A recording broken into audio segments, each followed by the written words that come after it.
Hello everyone and welcome to another episode of the Unplugged Woodworkers podcast. So this week I have been messing around with the Dovetail blanket chest still. Progress has been very slow. Yeah, that's possibly due to a lack of motivation probably, and also the weather. So I'm getting old and my fingers don't do very well in the cold.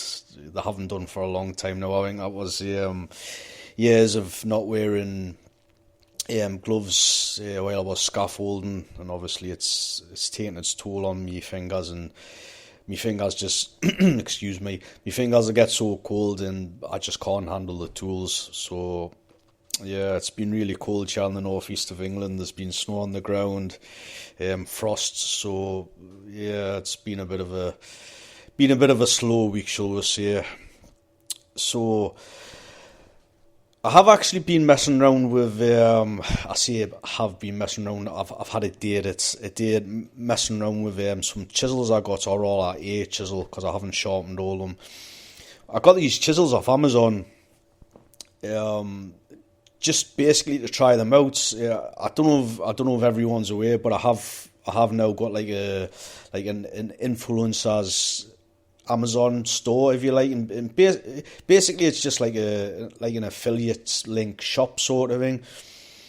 But my goal is with this store is people can get tools that I'm using and what I recommend, and I do hope to get like a lot of cheap tools on there. So this is kind of more primarily set for maybe a beginner or someone that's moving more into hand tools, so you can get some decent equipment and it's not going to break the bank. Because I mean, at this point in time, I know there's a lot of people struggling, myself included, with this virus malarkey. So I just thought it would be good to be able to add these chisels. I haven't added them yet.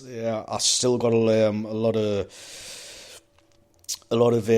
trial and error. A lot of basically just trying them out, just see how they go. What I will say is that the handles are a lot smaller than me current chisels. The current chisels that I am using are the Paul Sellers recommended ones, and these were from Aldi and Lidl were doing them. I'm pretty sure you can't get them anymore, or at least you can't get them with the wooden handles now. The ones I've got have got wooden handles. They are slightly smaller, especially in the diameter. It feels actually weird coming from like a bigger chisel down to a smaller chisel handle. The handles don't seem too bad. They are from China. The steel seems to be half decent. I didn't spend a lot of time flattening the back. I took them through 4 of my diamond stones, the back. About 5 minutes if that. Obviously sharpened it, then took it over me honing strop. It seemed to hold a decent edge, but obviously I'm going to have to do a bit more testing. So they will be getting added to the Amazon store if I'm happy to do so. So you know, if you're interested, have a look on the store. There is a few things. I am slowly adding stuff, the tools I use and what I think's worth buying. So if you want to check that out, go and check it out. I've also got a request. If anyone can recommend a pencil, a marking out pencil. I'm as blind as a bat. I've got very poor lighting in my shed, which I'm pretty much working out of all the time due to the weather. And I absolutely hate working out of that shed just because I like to be outdoors so much. But the garden's all, you know, if it's not frozen, it's waterlogged, which it was today, and it's just not good to work out there. You know, your feet get soaking wet, it's in muddy, and it's just not good. So I am basically stuck in the shed, and I'm having great difficulty just seeing me lines. If anyone could, you know, recommend some sort of a pencil, you know, a good dark pencil that's, just good, basically. I would really appreciate it if you could leave a comment somewhere on my social media. I am really struggling to see what I'm doing. As you'll probably know, who follows us, and my eyes aren't great, so I do need it. Even with glasses, I will add, even with glasses, the lighting's so bad, and I am struggling there. So I'd really appreciate it if someone could put us onto something. So today I'm going to be talking about marking out. When I was writing the notes for this, I'll be honest, I was struggling with the notes, but it's something I want to talk about. It's something I wanted to talk about, on and off for a while, but I've just never got around to doing it. Whatever else has been popped into my mind, and I've talked about that in previous podcasts. So I am going to try and talk about it. I don't know if it's going to come out how I want it to come out, but I'm going to try. So I'm going to be going over pencil marks, knife holes, things like that. When you should and shouldn't be using them, and whatever else. I'm going to try and make my way through this best I can. So if you look at woodworking, it's methodical. It's the same as quite a lot of things are methodical. But what I mean by that is it's methodical preparation. If you get a piece of wood, or pieces of wood, to just say we're going to make a little coffee table, so you get pieces of wood. Even if you've got these planed all around, you've still got to glue them together. So you're going to rough cut them, you're going to glue them together, and then you're going to either plane them down, or plane the steps down what you've got from gluing the wood together, and then use a card scraper or whatever. That's normally what I do. Use a smoothing plane and then a card scraper to take the steps out. So, and that's the same every single time I do it. So that's kind of what I mean. So it's methodical preparation. You would get to there once you had that done, and then you would start marking out. Same again, it's methodical preparation. I do believe there's a time when you should and when you shouldn't mark out. It sounds a bit contradictory, that, but bear with us, and I hope I'll explain what I'm trying to say here. So, I will say that there is a time and a place to mark out, and there's a time and a place not to mark out. I'm probably going to get to the not marking out a little bit later, but to give you a good example of precise marking out and why you need to do it, if you're going to be doing any sort of Japanese joints, and if you go and check these out, whether it be on Instagram or on the internet, you'll see a lot of marking out. You'll see some really, really precise marking out by the person that's doing this Japanese joints. So some of the marking out is just as complex as the joint itself, and I suppose it has to be. If the more precise you are with the marking out, where it needs to be precise, it obviously stands to reason that you are going to get better results. I remember when I was in college, and obviously you get taken. Well, at the time we got, I think it was a class of, I don't even know how many was in the class. There was quite a few in the class, but we got taken through marking out how to cut a dovetail, how to cut mortise and tenon joints. And the mortise and tenon joint, I always remember when we had a piece of stock. It was just a kind of an offcut. It was just a practice piece, and I think it was somewhere in the region of it was 3x3 squared. That's 3 inches. And basically you just had to mark that up for a through mortise and tenon joint. So obviously, if you're doing a mortise and tenon joint like that, so for the mortise portion, you are going to chisel from one end turn the piece over and then chisel from the other end, and that's going to help you to be more precise, because you're never going to get all the way through with a chisel. By the way, this was freehand, there was no guides or anything like that, so if you're doing something like this freehand, there's no way on earth you're going to get through and land on the same lines as what you started off, if that makes sense. So obviously it's going to be better for you to be able to transfer them lines to the other side. So I remember there was a lot of people, they were using a square, and they were squaring the lines round to the other side. So they were, at the time we got taught we got taught to take the square line all the way around on all four sides. In reality, you don't need to take it round all four sides. It only needs to be on two sides, but obviously you've got to trace the line round. So you could take that line onto three sides, and the fourth just doesn't need to be there. And as I remember, there was a lot of people just like kind of willy-nilly just hiding the lines round, and none of the lines were lining up. But when you look closer, they weren't taking the time to, like, on the corners, match, like, line the square up with the previous line, so it was ever so slightly out. So by the time they got round to the other end, some of them were about 3mm out. I was like, how the hell did you end up doing that?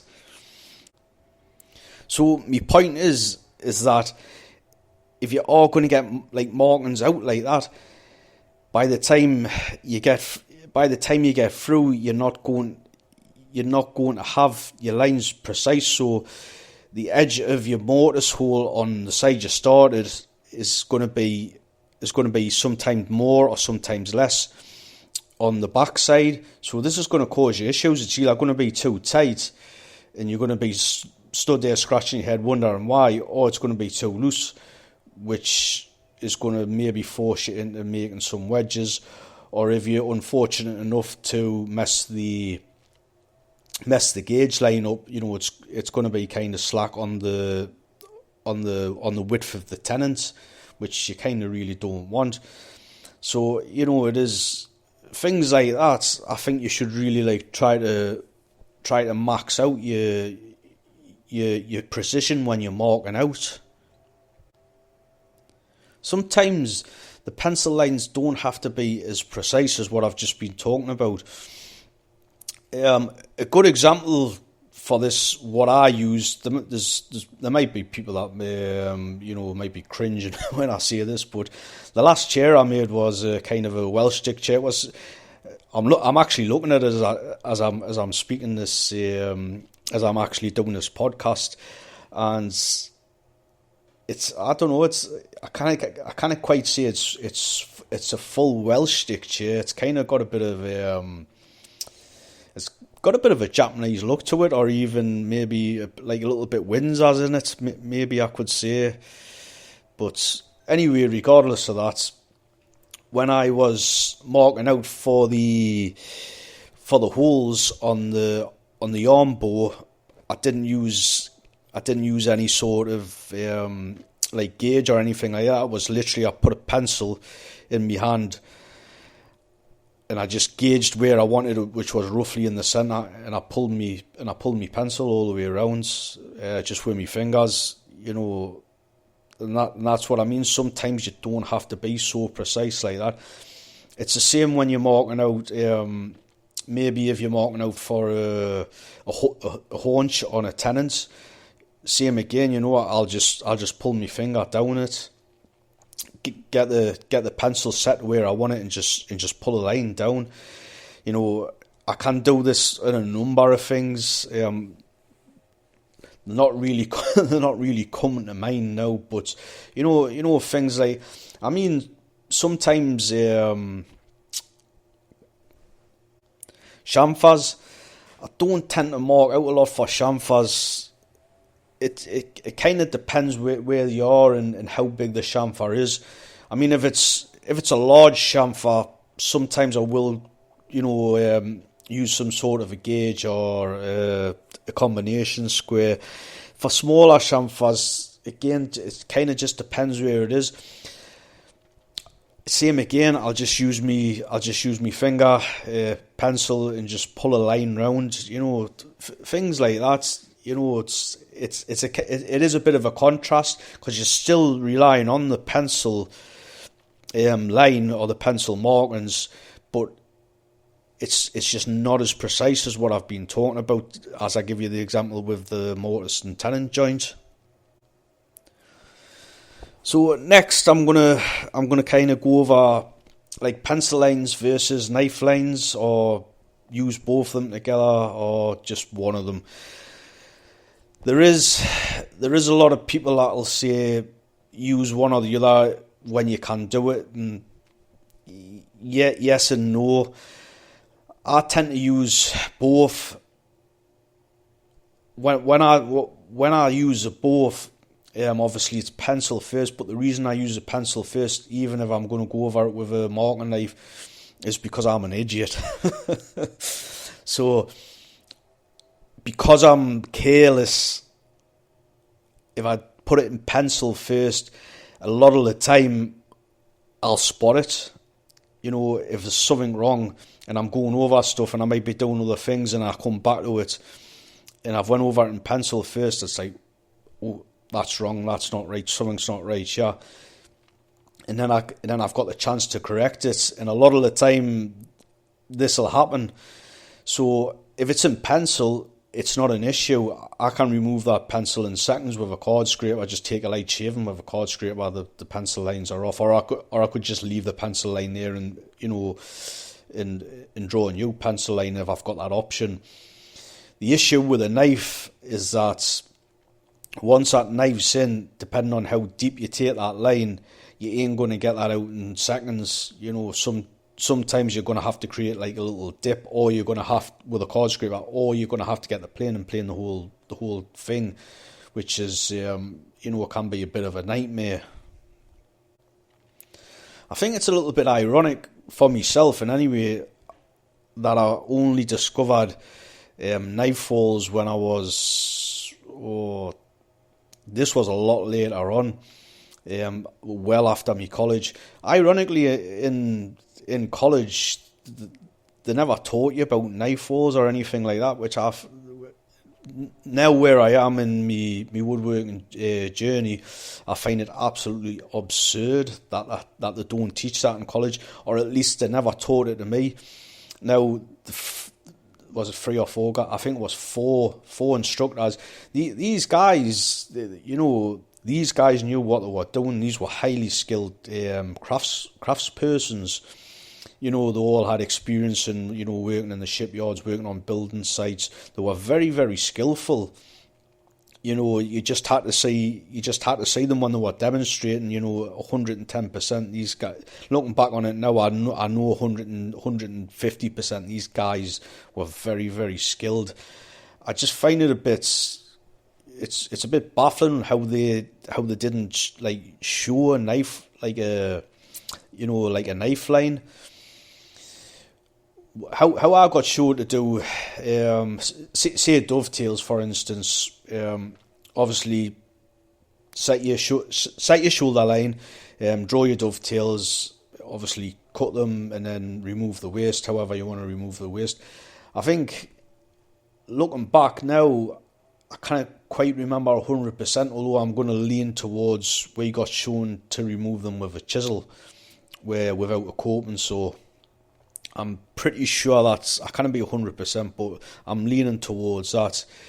So the difference between using a pencil and using a knife hole when you're doing things like this, like a shoulder line for even a shoulder line for a tenant, or a shoulder line for your dovetails, depending on how sharp your pencil is. Every time you put that chisel on your pencil line, you never, for me in any way, you're never ever going to get it in the same place as what you did to the previous. I kind of think what I'm trying to say here. You're basically not going to line it up. If you've got a if you've got a row of dovetails going along, say you've got to remove the waste, say, I don't know, the 16 dovetails in this board, or boards glued together, and you've got to remove 16 pieces of waste material. Every time you take that chisel along, it's not going to be in the same place. I don't care who you are, it's not going to be in the same place if you're using only a pencil line. And I think that was one of the issues, kind of, when I think about it back then. That's why, like a lot of people were cutting these dovetails, were only kids at the time. I say kids, were young men, if you like. I think when I went to college, I think I was 16 years old. I might have been just before my 16th birthday. I can't quite remember. But, that when I look back, that's why you weren't getting precise, results, basically.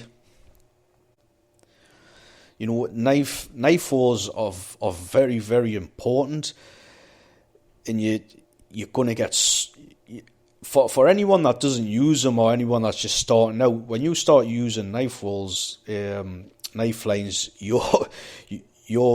the accuracy on your joints is just going to go through the roof. I know mine did anyway. I think the first time I discovered it, it was through Paul Sellers.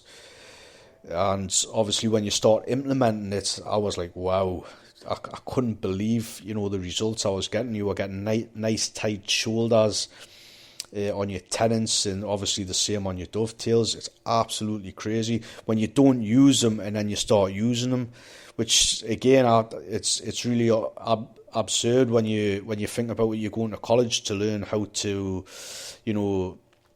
join wood, but you're not getting shown one of the the fundamental things, which is a knife wall. Obviously, you don't have to use a knife wall all the time, but for the likes of joints and stuff, you should be putting knife walls in.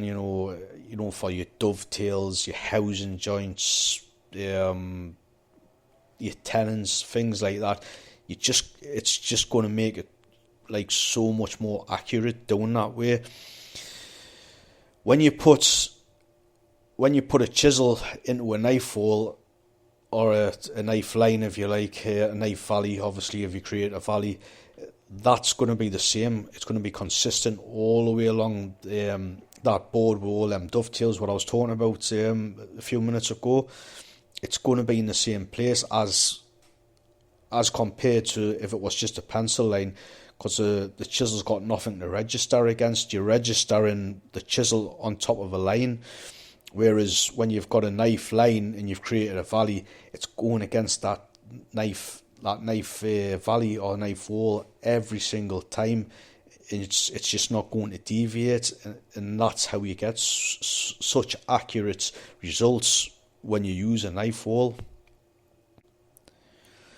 So sticking with the knife wall or the knife lines, I just wanted to go over something that I have stopped doing with a knife, and this is putting a knife wall or a knife line when I'm cutting material to length. So you can stop doing this if you're using certain tools, certain saws rather. If you're using a Western style saw, you're gonna have to put a knife line in or a knife wall. There's just no way around it. If you're using a Western saw, you will have splitting of the material on the underside. There's just no way of getting around it. However, as a lot of you know, I pretty much use my Japanese saws for things like this. If it's rough cutting, if it's just kind of rough cutting to length, for glue ups and things like that, where I'll come back and I'll trim the edges, I'm just going to use a Western saw usually, but I have got the finer saws. And the thing with the Japanese saws, Mirioba, it leaves such a fine cut, and there's minimal splitting of the material. It's so minute. I don't even worry about it anymore. if you are if you are using like Western saws and you do have to put a knife wall or knife line all the way around the board, it can be actually pretty time consuming, because as I was talking about when I first started this episode, when you're squaring things round, it really pays you to take your time and to be accurate. So it's exactly the same with a knife, like creating a knife wall all the way around. You might have multiple boards glued together. You might have 3 boards glued together. It might be, for a coffee table, something like that. So you do have to take your time, and it just takes time, basically, and I've talked about this 100,000,000 times now, but me personally, obviously working with hand tools, I do try to like make things quickly. I don't try to rush things, but I do like to save myself time, because time saved, on things that I can save time on, it's basically just minimizing the time that it's taken to making whatever I'm making.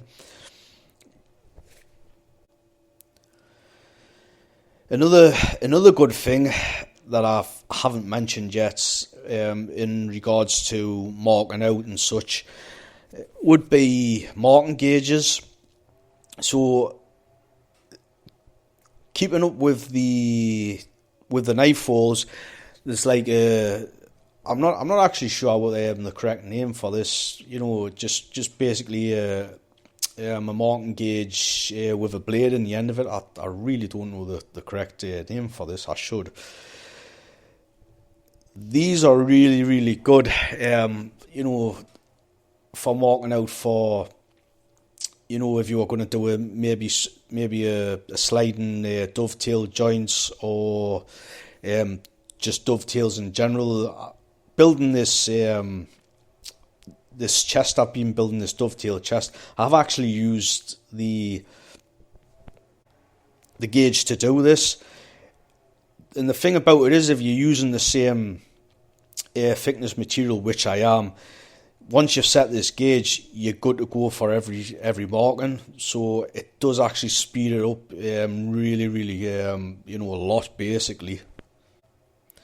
One of my favourite gauges is probably the one I made. I did actually do a video on this if you want to go and check it out. And I guess you could class it as a panel gauge, really. It has actually got a long shaft or a rod, whatever you want to call it. I think that's maybe it'll allow us to get to 500mm, and I don't really go too much past 500mm. But that's same again. Obviously, if you've got repeats, lines to draw. And this is a pencil panel gauge. This one, I know you can get ones that they've got a little point, a little steel point in the end. Much like a Mortise gauge. I don't really like them, especially with it being if you're using them like for marking out panels or coffee table tops. The issue with them, for me personally, is that sometimes it will follow the grain, and it'll follow the grain so much that they'll actually push the body of the gauge off the edge that you're referencing, which can be a bit of an issue, and then you're left with like a horrible squiggly line. So I don't really like to use them like that. Obviously, I haven't got one like that. I could add a pin, but it's just not going to happen. I'll use my pencil for that. What I mainly use mine for, it's more for basically marking out for rip cuts. Pretty much, that's all I really use it for. It's very, very handy for this. Obviously, same again, while I was building this chest, I used it for the chest. It's really, really good. I would really recommend you either buy one or you can make one. They're very simple to make. As I said, I've done a video on it. Another marking gauge I've done was more the size of a Mortise gauge, and funnily enough, I've done a video on this as well. And this is a cam lock one, and I don't really use it that much. Ironically, I built it because I wanted I wanted to have like a smaller pencil gauge, and I just don't use it. 9 out of 10 when I'm marking anything out, and it's not too much of a distance. I tend to use a combination square. I should really like make the effort to use it, because obviously I did build it. There's nothing wrong with it, it's functional, but it's just I just don't reach for it. But each to their own. Somebody may find it useful, and as I said, I've done a video. If you want to check that out, there'll be a link in the description. And then obviously we'll have a marking gauge, a Mortise gauge. I've used the Mortise gauge since I was about 15, 16 years old, and I'll continue to use one the whole time I'm woodworking. Really like these. You can't beat a Mortise gauge. Obviously, they're just so they're just so useful. You can use them for multiple things, but obviously, mortising is what they were intended for, and that they excel at this. You're getting two lines at the same time. So yeah, that's probably my second most favourite gauge. It's just the convenient, aren't they? And same again, you're going to get repeat and accurate lines. If you're marking out for mortises, for the likes. I don't know if you're doing a table, the dining table, coffee table. Some sort of some sort of a chest that's it might be a panel chest where you've got a lot of mortises. Some of those panel chests you can have anywhere from I don't know, you could have 16 mortises in, so you can see like something like that. It is handy to have like a Mortise gauge. While I'm on with the gauges, I'm gonna mention this. I think this is kind of this is a new design, and I'm not really a fan of it. Same again, I don't really know the name of this, but basically, how I would describe it, it's a single shaft, and it looks all nice and pretty, and it's it's brass, and it's got a nice the one I've got anyway, and it's got a nice, I think it's a rosewood handle. And at the top, it's got a kind of a. I wouldn't necessarily say it was like a cutting edge, but it is pretty fine. And obviously, this is just screwed in at the top. It's kind of like a bit like a washer. I'm pretty sure everyone's seen one of these, and I just don't like them. That's if you use it with the grain, it's so fine that it doesn't really leave much of a mark. And sometimes you'll struggle to get your penciling, where if you're using a traditional mortise a Mortise gauge, obviously that's got two pins in it, and there's no issue with getting your pencil line in there, to highlight it. But with it being so fine, using the gauge that I do not like, me personally, with my eyes, I struggle to see the lines it's made, or the indentations it's made, and as I've just said, you'll struggle to get your pencil in there. And for me, that's very important, because I'm blind as a bat. At the same time, if you use it going across the grain, I don't think it's sharp enough to make a good, like basically to cut the fibres. I just don't think it's sharp enough to do that. Even if you take the time to sharpen these, which I have done in the past, I've done it a few times just as an experiment. It doesn't work the first time, second time, and every now and again I think I'll just give it another try, and every time it just doesn't perform how I want it to perform like that. Whether it was intended for that, I do not know. I've never really took the time to look into that. I just don't like it. Setting them's pretty easy, and I do like how they're set up, and it is quick to set them up. But what good is it, to be able to set them up if its functionality is not as good? that's my personal opinion, and obviously each to their own. I am kind of veering off topic a little bit sharp maybe, but I think I'm going to finish up with marking out where you don't need to mark out. So I think one of the first areas I'm going to touch on is dovetails, and I think I've talked about this a few times. If you've marked out for your dovetails on one face and you've marked out on the end grain, there's no need for you to mark out on the other side of the face. So that would be basically 3 sides. You only need to mark out for 2 sides. And there's still people that do this, and people that will cut good dovetails, people like skilled people, and I kind of fathom why they do it, because once that saw is in, once it's tracking on 2 planes, you cannot move that saw to a 3rd plane. It's physically impossible. It's just going to defy the laws of physics. It's just not going to happen. So, I'll stand by this. People that mark on the back end, there's just no need for it. And that translates back to the start of this podcast when I was talking about the mortise joints. When I was talking about squaring the line round all 4 faces. You don't need to square around all 4 faces. 3, you know what I mean. But you don't even have to square around the 3rd one, because you could just do a little nick with your knife if you were going to use a knife, or a little same again just with your pencil. So 3 at the most, I would say, and then obviously you don't need to do 4. It's just pointless doing it.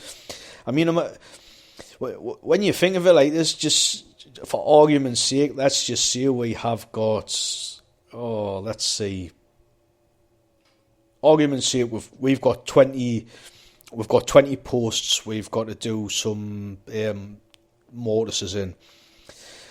So obviously you've got to square around all of those, and if we've got 20 posts, what if it's 2 mortises either side of that post, which sometimes it is, sometimes it isn't, depending on what you're doing. But all of that's going to be, you're going to save time. Don't forget, it's not just pulling the line across. You've actually got to get the square lined up. So if you're wasting your time getting your square lined up and then obviously pulling the pencil across the face, that doesn't need to be kind of done. If you multiply that by 20, and if it's actually 40 because there's one at either side, the time starts to add up, and it's going back to what I was saying before. When you're using hand tools, you should really be trying to maximise your time and not losing time. That's just my personal thought on it, and I try to make it my philosophy now, because it's just easier all around. That's just me, but yeah, that's how I think. Another time when I don't use pencil lines is when I'm doing like really small chamfers. I just don't bother. I just don't see the point. If you're gonna do them, if you're gonna do a chamfer on the likes of some furniture on the feet, like chair legs, I don't tend to do anything like that. I'll just eye it. A lot of stuff I eye in. I'm pretty sure there's a lot of people that'll, take the time and draw the lines out for like a 2mm chamfer. I can tell you now that's never ever going to happen with me. It's just, I just don't see the point, because I can eye it in. If I want something at 2mm, I'll eye it in. Like if it's a chamfer, I'll eye it in. It's the same as rounding off as well. You'll get people that'll mark a chamfer out, take it, take the material down to those lines, then obviously they'll start rounding over I think there's examples of me doing this. There might be some on TikTok, or there definitely should be some on Instagram. But basically, you'll make a chamfer, and then obviously you make a chamfer on that chamfer. So basically, you just keep on taking all the corners off until you get a nice, round edge. And people will actually do this to round over. Same again. I just eye it in, especially when I'm rounding over. I will never ever make any pencil mark on the end grain. Sometimes I do. I'll basically draw the the radius of the round over. Sometimes, a lot of the time I don't, but sometimes I do. I'm going to be honest about this. Sometimes I do, but going down the length, I will never ever draw the lines for the chamfer. If it's going to be as I said before, if it's going to be quite a big chamfer, then yeah, because that's going to be very noticeable. You will see the inconsistency from one edge to the next edge. It's going to be noticeable on your eye. But something the likes of like 2 millimeters, like a chamfer, I just won't do it. I just really don't see the point. I think that's pretty much me. If I'm honest, I'm struggling with this one a little bit today. I don't feel I'm kind of explaining myself kind of what I want to say. It's probably the best I can do, I think, today. So I'm going to call it there. If there's anything you want us to talk about, please do leave a comment on social media. Pop us an email, whatever. You know the script if you have been listening to us. Thank you very much for listening. Until the next time, I shall speak to you later.